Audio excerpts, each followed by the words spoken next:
Okay, today I'm going to make a salad called fattoush, quite well known in all Middle Eastern countries, and there are no doubt many variations.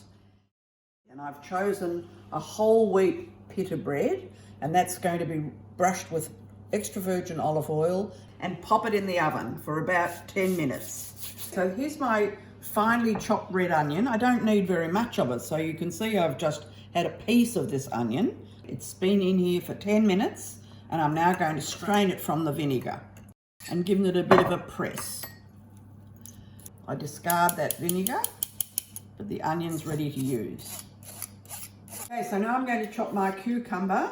I like to leave a little bit of the skin on because it just looks nice, really.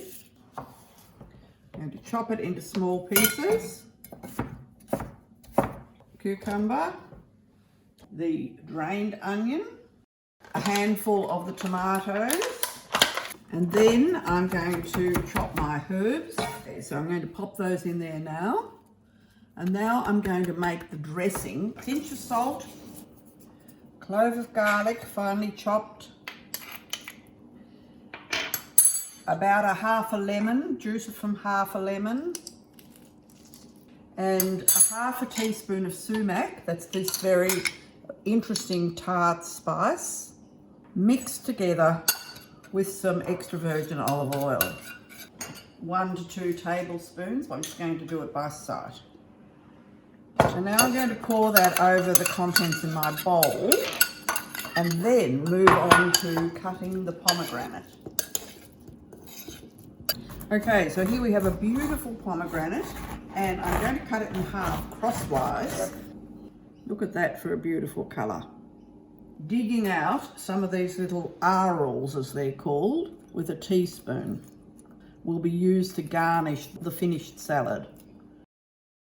Okay, this is the exciting part when it really all comes together. And I've got my washed and dried greens, which are very floppy and the sort I really love. Just allow everything to tumble into the salad. And now the finishing things are some of the pita bread. Fall where it wants to fall. Those little bits will get soaked up a bit with the dressing. And then a little scattering of extra herbs, more mint, more parsley. And then we have our very beautiful pomegranate. No, I think that's perfect. Fattoush, enough for 2 generous serves.